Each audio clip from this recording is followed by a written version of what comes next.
시청자 여러분 안녕하십니까? JTBC 아침 뉴스입니다. 오늘 아침 기온은 무주 영하 2도, 익산 영하 1도, 전주 영상 2도 등을 보이고 있습니다.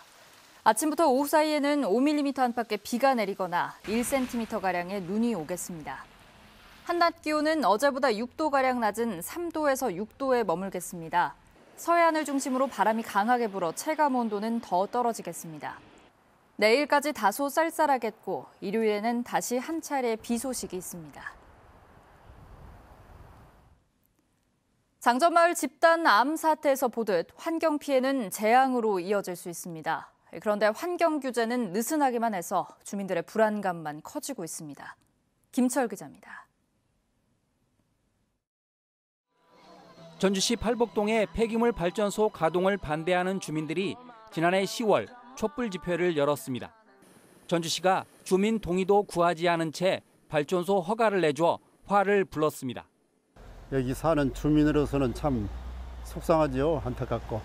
처음에 애당초 그 허가 내준 것이 잘못이죠. 여기 새로운 신도시가 들어서는데 그 옆에다가. 그러나 허술한 관련법도 큰 문제입니다. 환경영향평가법이 10메가와트 이상인 발전소만 환경영향평가를 의무화하자 업체는 9.9메가와트의 발전 용량을 신청해 환경영향평가를 교묘히 피해갔습니다. 이런 꼼수 논란 때문에 전국적으로 민원이 끊이지 않고 있지만 관련 규정은 바뀌지 않고 있습니다. 느슨한 배출 허용 기준도 주민들의 반발만 사고 있습니다. 법이 정하는 개별 사업장의 배출 허용 기준은 일산화탄소의 경우 50에서 300ppm인데 서울 강남 소각장의 설계 기준치는 4ppm 이하고 전북의 한 소각장의 설계 기준치는 25ppm입니다. 전북의 해당 소각장 옆 주민들이 상대적으로 환경 피해 위험에 노출됐지만 설계 기준치가 배출 허용 기준을 넘지 않으면 업체를 처벌할 수 없습니다.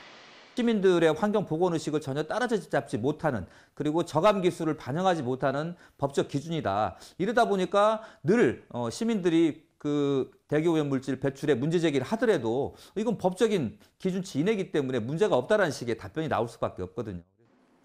환경 피해를 우려하는 주민들의 목소리는 갈수록 커지고 있지만 정작 느슨한 규제는 좀처럼 개선되지 않고 있습니다. JTBC 뉴스 김철우입니다.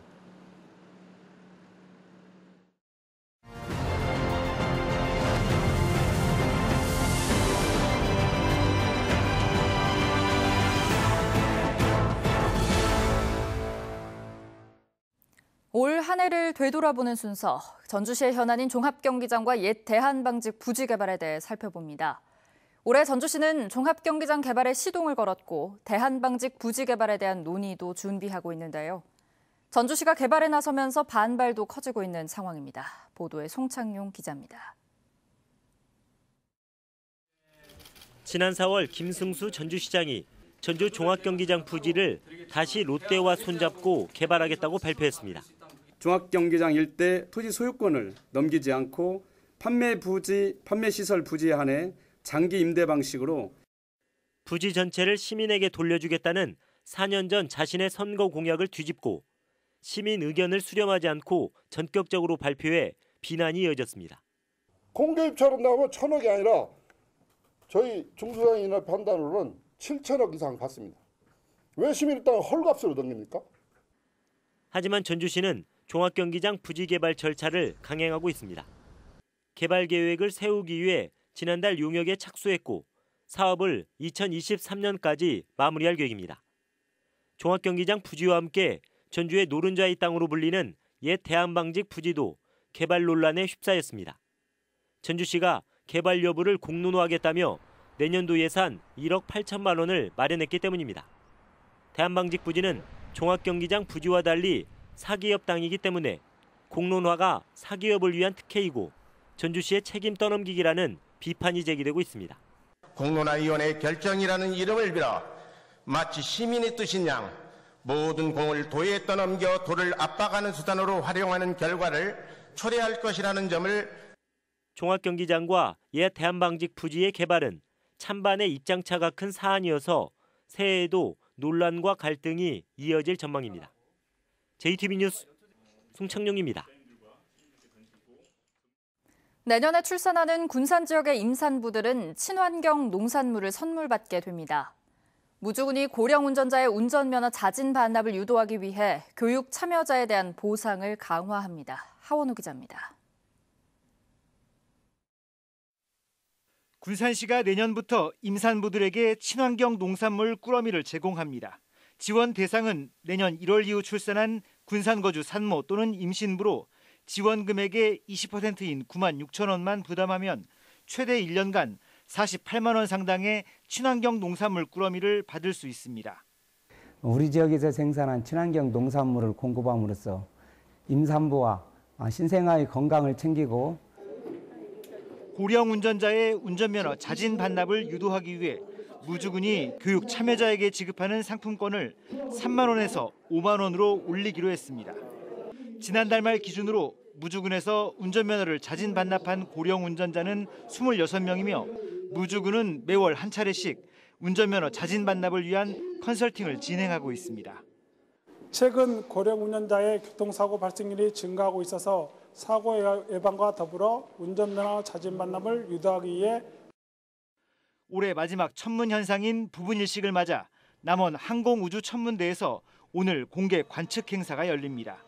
이날 행사에서는 부분일식 관측과 천문 강연, 일식 현상과 관련된 4D 영화 상영 등 다채로운 체험 프로그램이 진행됩니다. 순창 전통 고추장 민속마을에 있는 발효소스 토굴에 미디어관이 새롭게 조성됩니다. 미디어관은 빔 프로젝터를 활용해 영상과 음향을 다양한 공간에 투사하는 방식으로 전통 장류와 관련된 콘텐츠를 선보일 예정입니다. JTB 뉴스 하원호입니다. 한병도 전 청와대 정무수석이 이른바 청와대 하명 수사와 선거 개입 의혹 사건의 피의자 신분이 되면서 내년 4.15 총선에 어떤 영향을 미칠지 주목됩니다. 검찰은 지난 지방선거 당시 송철호 현 울산시장을 단수 공천하기 위해 송 시장의 경쟁자에게 경선 포기를 전제로 공직을 제안한 것으로 보고 한 전 수석을 공직선거법 위반 피의자로 수사 중인 것으로 알려졌습니다.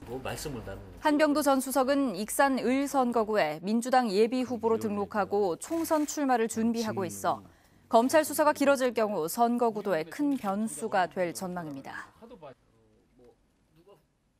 오늘부터 대입 정시 모집이 시작됩니다. 원서 접수 기간은 4년제 대학은 오늘부터 31일까지, 전문대는 오는 30일부터 내년 1월 13일까지입니다. 전국적으로 올해 4년제 대학의 정시 모집 인원은 지난해보다 4천여 명 줄었습니다. 수시 모집에서 합격한 학생은 등록 여부와 상관없이 정시 모집에 지원할 수 없습니다. 군산시가 지난해 9월부터 4,900억 원어치의 군산사랑 상품권을 발행한 뒤 가맹점 매출이 증가한 것으로 드러났습니다. 군산시가 한국행정학회에 의뢰해 8,412개 가맹점의 매출 증가 효과를 분석한 결과 가맹점 한 곳당 5,100만 원이 늘어난 것으로 집계됐습니다. 군산시는 내년에도 3천억 원가량의 군산사랑 상품권을 발행할 계획입니다. 내년부터 요양보호사 자격시험이 4차례로 확대됩니다. 전라북도는 노인인과 돌봄 서비스 이용자가 급증함에 따라 요양보호사 자격시험도 연 3회에서 4회로 확대된다고 밝혔습니다. 도내 요양보호사는 모두 7만 7천여 명으로 올해만 7,200여 명이 자격증을 취득했고 내년에는 만여 명이 요양보호사 자격증을 취득할 것으로 예상됩니다. 공동주택 생활쓰레기의 보관과 수거 방식이 개선됩니다. 전주시는 내년부터 공동주택에 쓰레기 수거 차량용 시티박스 대신 공동 집화장을 설치하도록 규정을 바꾸기로 했습니다. 또 일주일에 한 차례인 공동주택 생활쓰레기 수거 횟수를 최소 2차례 이상으로 늘리고 공동주택 규모별로 세분화해 악취 발생과 주민 불편을 줄이기로 했습니다. 아동보호를 위해 각 시군의 아동보호 전담 조직이 신설되고 아동학대 조사 공무원과 전담 요원이 배치됩니다. 전라북도는 내년에 익산과 정읍 등 7개 시군에 학대조사 전담 공무원 12명을 배치하고 아동보호 전담 요원 3명을 채용할 계획입니다. 또 2022년까지 학대 조사 전담 공무원을 45명, 아동보호 전담 요원을 25명으로 늘리는 등 아동보호 체계를 한층 강화하기로 했습니다. 올 한 해를 마무리하고 새해 안녕을 기원하는 2019 제야축제가 오는 31일 밤 전라가명 복원 현장 앞에서 열립니다. 올해 제야축제에서는 풍남문 보수공사 관계로 기존에 하던 타종 행사는 열리지 않습니다. 대신 건물벽에 조명을 비춰 영상을 표현하는 미디어 파사드로 타종 모습을 재현합니다. 어젯밤 11시 55분쯤 전주시 동완산동의 한 목조주택에서 방화로 의심되는 불이 나 61살 여성 이모 씨가 기도에 화상을 입고 인근 병원으로 옮겨졌지만 위독한 상태입니다. 불은 30분 만에 모두 진화됐지만 목조주택 전체 30제곱미터를 모두 태워 소방서 추산 480만 원의 재산 피해가 났습니다. 경찰과 소방당국은 이 씨의 남동생이자 집주인이 한 세입자가 집에 불을 질렀다고 신고함에 따라 방화 가능성을 염두에 두고 조사하고 있습니다.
JTB 아침 뉴스를 마칩니다. 함께해 주신 여러분 고맙습니다.